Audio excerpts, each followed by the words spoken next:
सुप्रभात छात्रों।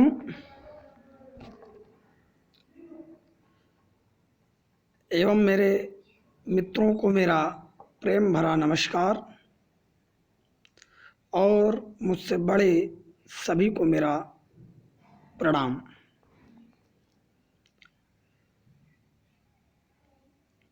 छात्रों, आज मैं आपका जो सबसे सर्वाधिक पत्र लिखने को आता है, सरकारी पत्र लेकर आपके समक्ष हाजिर हूँ। छात्रों, जिन लोगों ने भी अभी तक चैनल को सब्सक्राइब नहीं किया है, वो चैनल को सब्सक्राइब अवश्य कर दें और बेल आइकन को ज़रूर प्रेस कर दें ताकि आपकी सभी वीडियो आपको तुरंत प्राप्त हो सके। छात्रों, आज हम आपको सरकारी पत्र के बारे में बताएंगे कि सरकारी पत्र क्या है, इसको किस विषय पर लिखा जाता है, इसके लेखन हेतु आवश्यक निर्देश क्या हैं, इसका प्रारूप क्या है, और उदाहरण के रूप में एक आपको हम पत्र भी प्रस्तुत करेंगे। छात्रों, सरकारी पत्र, इसको देखने से ही हमें आपको ये पता चलता है कि यह किसी सरकारी संस्था के लिए लिखे जाने वाला पत्र है। छात्रों, आपका ज़्यादा समय न लेते हुए मैं आपके विषय वस्तु पर आता हूँ। सर्वप्रथम आपको मैं सरकारी पत्र का परिभाषा बताऊंगा। केंद्र सरकार द्वारा किसी राज्य सरकार को, केंद्र सरकार द्वारा किसी राज्य सरकार को, राज्य सरकारों द्वारा केंद्र सरकार को, एक राज्य सरकार द्वारा किसी दूसरी राज्य सरकार को, केंद्र अथवा विभिन्न सरकारों के सचिवालयों के अधिकारियों द्वारा विभिन्न अधीनस्थ कर्मचारियों को, न्यायालय, लोक सेवा आयोग, विभिन्न निदेशालय, महालेखापाल तथा अन्य स्वायत्तशासी एवं अर्ध स्वाधीन अधिकारियों आदि को भेजे जाने वाले पत्र को ही सरकारी या शासकीय पत्र कहते हैं। छात्रों, एक बार पुनः हम इसको दोहरा रहे हैं। केंद्र सरकार द्वारा किसी राज्य सरकार को, राज्य सरकारों द्वारा केंद्र सरकार को, एक राज्य सरकार द्वारा किसी दूसरे राज्य सरकार को, केंद्र अथवा विभिन्न सरकारों के सचिवालयों के अधिकारियों द्वारा विभिन्न अधीनस्थ कर्मचारियों को, न्यायालय, लोक सेवा आयोग एवं विभिन्न निदेशालय, महालेखापाल तथा अन्य स्वायत्तशासी एवं अर्ध स्वाधीन अधिकारियों को भेजे जाने वाले पत्र को ही सरकारी या शासकीय पत्र कहा जाता है, या वही पत्र सरकारी पत्र या शासकीय पत्र कहलाते हैं। ध्यान देने योग्य बात है, इसमें हम यदि किसी केंद्र सरकार को कोई पत्र राज्य सरकार लिख रही है या राज्य सरकार कोई पत्र केंद्र सरकार को लिख रहा है, एक राज्य किसी दूसरे राज्य को पत्र लिख रहा है, अथवा विभिन्न सरकारों के सचिवालयों के द्वारा जो पत्र निर्गत या प्रेषित होते हैं, वही पत्र सरकारी पत्र या शासकीय पत्र कहलाते हैं। छात्रों, इसमें इसके लेखन हेतु आवश्यक निर्देश देखेंगे। इसके लेखन हेतु हमें क्या क्या ध्यान देना है या कैसे लिखना है। सरकारी पत्र लिखते समय हमें निम्नलिखित निर्देशों का पालन करना चाहिए या निम्नलिखित निर्देशों का पालन करना आवश्यक होता है। सबसे पहले देखेंगे, पहला नंबर है, दूसरा, तीसरा, चौथा, पांचवा, छठा। ठीक है, 6 चरणों में इसको हम लिखते हैं। तो सबसे पहले हम पहला देखेंगे। बच्चों, सरकारी पत्र लिखते समय हमें सर्वप्रथम पत्र के बाईं ओर ही सबसे ऊपर पत्र संख्या लिखा जाना चाहिए, या पत्र संख्या लिखी जाती है। सर्वप्रथम क्या करते हैं, हम पत्र संख्या लिखते हैं। ठीक है, सर्वप्रथम क्या करेंगे, पत्र संख्या लिखेंगे। ठीक है, इसके बाद हम क्या करते हैं कि पत्र भेजने वाले यानी जो प्रेषक है, जो पत्र भेज रहा है, जिसे सेंडर कहते हैं इंग्लिश में, तो प्रेषक का नाम लिखेंगे, पता लिखेंगे एवं दिनांक लिखेंगे। बाईं तरफ ही लिखेंगे, बाईं तरफ ही लिखेंगे। क्या लिखेंगे, प्रेषक का नाम, पता एवं दिनांक। ये इसका दूसरा चरण है। ठीक है, ध्यान देंगे, इसका कैसा चरण है, दूसरा चरण है।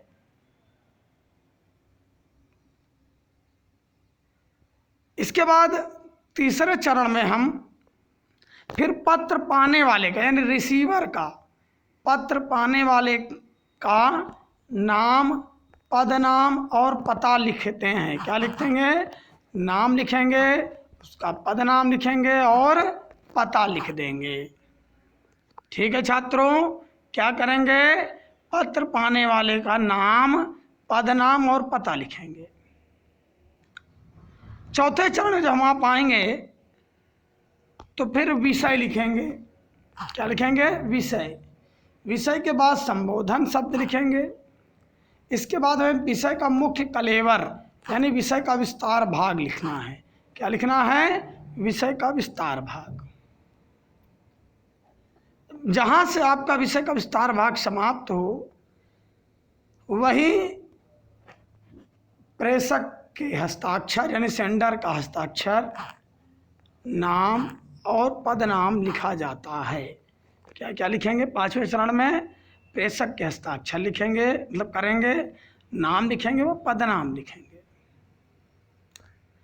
और अंत में यदि आवश्यक हो यानी पत्र आपका कई पृष्ठ में है, आवश्यक हो तो पृष्ठांकन संख्या लिख दी जाती है, यानी पृष्ठों की संख्या भी लिख दी जाती है। प्रिय छात्रों, एक बार पुनः मैं इसको दोहराऊंगा। सर्वप्रथम हम जितने भी पत्र लिखते हैं, हम बाईं ओर से लिखना शुरू करते हैं। आपको हमने पहले ही बताया है। तो सर्वप्रथम हम पत्र संख्या लिखेंगे। क्या लिखेंगे, पत्र संख्या लिखेंगे सरकारी पत्र लिखते समय, है ना। फिर इसके बाद हम क्या करेंगे, पत्र जो भेजने वाला है यानी सेंडर है, तो उसका नाम लिख देंगे, पता लिखेंगे और दिनांक लिख देंगे। ठीक है, इसके बाद उसके नीचे ही पत्र पाने वाले का, जो रिसीवर है, जिसको पत्र मिल रहा है, जो पत्र को रिसीव कर रहा है, प्राप्त कर रहा है, उसका हम नाम लिख देंगे, पदनाम लिखेंगे और पता लिख देंगे। ठीक छात्रों, चौथे चरण में हम क्या करते हैं, उसके नीचे ही विषय लिखते हैं, अर्थात किस विषय पर हम पत्र लिख रहे हैं, किस विषय पर हम पत्र लिख रहे हैं, विषय दिखाना होता है। और विषय के ठीक नीचे संबोधन शब्द। संबोधन आपको पता है, अगर आपसे बड़े हैं, बराबर के हैं, मित्र हैं, तो सबका अलग अलग संबोधन शब्द है। इसके बाद हम विषय का विस्तार भाग लिखते हैं, विषय का मुख्य कलेवर, जिस विषय पर हमारा पत्र लिखा जा रहा है उसका विस्तार भाग देते हैं ना, तो विस्तार भाग लिख देते हैं। फिर इसके पश्चात हम क्या करेंगे, प्रेषक के हस्ताक्षर करेंगे। क्या करेंगे, प्रेषक के हस्ताक्षर यानी जो सेंडर है, जो भेज रहा है, उसके सिग्नेचर, फिर नाम उनका लिख देंगे और पदनाम लिख देंगे। और अंत में यदि आवश्यक हो, जरूरी हो, तो पृष्ठांकन संख्या लिखी जाती है, यानी पृष्ठों की संख्या भी लिख दी जाती है। ठीक है छात्रों, अब हम आपको एक प्रारूप दिखाएंगे, एक प्रारूप दिखाएंगे। प्रारूप है उत्तर प्रदेश के शिक्षा सचिव के पत्र का जवाब देते हुए मानव संसाधन विकास मंत्रालय की ओर से एक पत्र लिखना है जिसमें सभी राज्यों में राष्ट्रीय एकता में शिक्षण संस्थानों के योगदान हेतु एक एक समिति गठित करने की बात कही गई हो। किसको लिखना है? मानव संसाधन विकास मंत्रालय की ओर से पत्र लिखना है। किनको लिखना है? सभी राज्यों को, जिसमें राष्ट्रीय एकता में शिक्षण संस्थानों के योगदान, ये विषय है आपका। ये क्या है?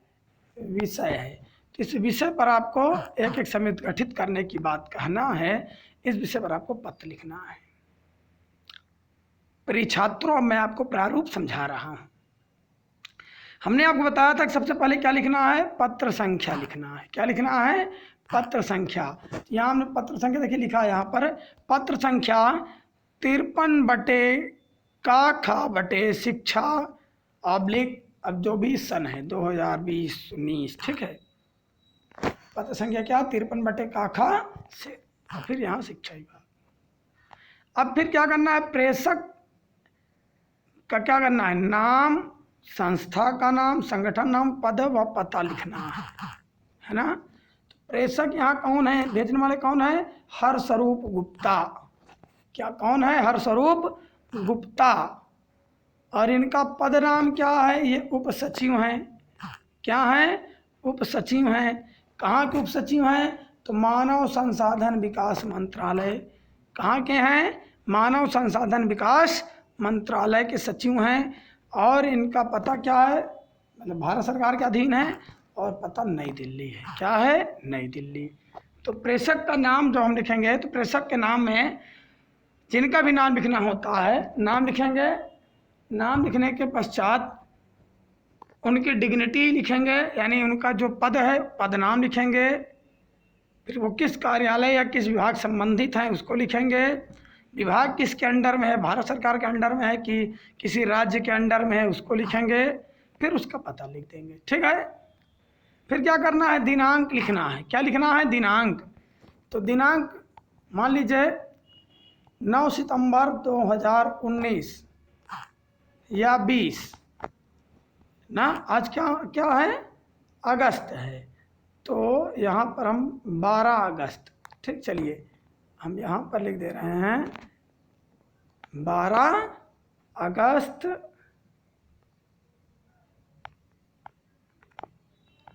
2020, ठीक है। जो भी आपको दिनांक डालना हो आप दिनांक डाल सकते हैं। फिर प्राप्तकर्ता का नाम, पद नाम व पता लिखना है। क्या लिखना है? रिसीवर का क्या नाम, पद नाम व पता। तो रिसीवर सेवा में शिक्षा सचिव, अगर नाम आपको पता है तो नाम लिखेंगे, नाम नहीं पता है तो उनका पद नाम लिखेंगे। मान लीजिए आपको चलो नाम पता है तो हम नाम यहाँ लिख देंगे नितिन। क्या लिख देंगे? नितिन, ठीक है। तो सेवा में नितिन उपाध्याय। फिर इनका पद नाम क्या है? शिक्षा सचिव। किस राज्य के अंदर, मतलब किसके अंडर में है? तो उत्तर प्रदेश सरकार। स्थान क्या है, यानी पता क्या है? लखनऊ उत्तर प्रदेश, ठीक है। और नाम नहीं पता है तो सीधा सेवा में शिक्षा सचिव उत्तर प्रदेश सरकार, लखनऊ उत्तर प्रदेश। छात्रों, अब हमें क्या लिखना है? अब हमें विषय लिखना है, जिस विषय पर हम पत्र लिख रहे हैं।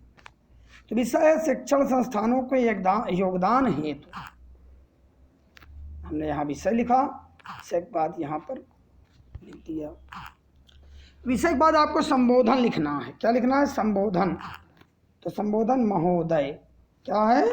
महोदय। फिर संबोधन के बाद विषय का विस्तार भाग। क्या लिखेंगे? विषय का विस्तार भाग, यानी इसे कहते हैं कलेवर।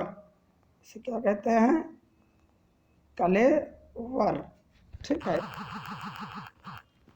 लिखेंगे उक्त विषय पर आपके पत्र संख्या 671 बटे 2020 शिक्षा दिनांक है ना 2 अगस्त 2020 के उत्तर में मुझे आपको यह सूचित करने का निर्देश हुआ है कि मंत्रालय द्वारा राष्ट्र की भावात्मक एकता को संवर्धित करने हेतु शिक्षण संस्थानों के योगदान के संबंध में प्रत्येक राज्य में एक समिति गठित करने का निर्णय लिया गया है। समिति में कम से कम 10 सदस्य होने चाहिए जो शिक्षा एवं जनसेवा से संबद्ध हों। आप अपने राज्य में ऐसी समिति का गठन कर मंत्रालय को सूचित करें। फिर समापन सूचक शब्द भवदी, फिर क्या है, प्रेषक के हस्ताक्षर, तो आप हस्ताक्षर करेंगे हरस्वरूप गुप्ता, ठीक है। फिर पद का नाम उप सचिव, मानव संसाधन विकास मंत्रालय, भारत सरकार। ठीक छात्रों, ये तो था आपका प्रारूप। हम आपको एक पत्र दिखाएंगे, सरकारी पत्र ही, उसको आप देखेंगे, ठीक है। छात्रों, अभ्यास हेतु हमने आपको यह पत्र दिया है और पत्र है भारत सरकार के शिक्षा मंत्रालय द्वारा केरल सरकार के सचिव को नई शिक्षा नीति लागू करने के विषय में पत्र लिखना है, ठीक है। तो हम क्या करेंगे, सबसे पहले पत्र संख्या लिखेंगे। क्या लिखेंगे? पत्र संख्या लिखेंगे। पत्र संख्या है 6/312/2020 शिक्षा विभाग 22/11/2। पत्र संख्या हो गई। अब हम प्रेषक का नाम लिखेंगे, कौटिल्य शर्मा, उनका पद नाम सचिव हैं, कहाँ हैं, शिक्षा मंत्रालय, किसके अंडर में है, भारत सरकार, ठीक है। फिर दिनांक लिखेंगे 14 जुलाई 2020। सेवा में सचिव शिक्षा विभाग केरल सरकार तिरुवनंतपुरम। विषय लिखेंगे, विषय किस पर है, नई शिक्षा नीति लागू करने संबंधी। तो अब लिखना शुरू करेंगे। उनके लिए संबोधन सूचक शब्द है महोदय। महोदय लिखने के बाद मुझे आपको सूचित करने का निर्देश दिया गया है कि भारत सरकार के निश्चय अनुसार शिक्षा सत्र 2020-21 में संपूर्ण देश में नई शिक्षा नीति को लागू कर दिया जाए। केरल में भी इस नीति को क्रियान्वित किया जाए तथा इस योजना को लागू करने के लिए किए गए प्रयासों से मंत्रालय को भी परिचित कराया जाए। भवदी सचिव शिक्षा मंत्रालय भारत सरकार, ठीक है, क्लियर। छात्रों, हमने पूरा प्रयास किया है कि सरकारी पत्र आपको बिल्कुल आसानी से समझ में आ जाए और आप बिल्कुल आसान तरीके से इसको कर पाएँ। कक्षा 12वीं के सीबीएसई बोर्ड में यह अधिक से अधिक आता है, इस हेतु उनके लिए यह पत्र बहुत आवश्यक है। छात्रों, फिर भी अगर इसमें कोई त्रुटि रह गई हो तो कृपया आप मुझे क्षमा करें और अपने सुझाव कमेंट बॉक्स में हमें दें।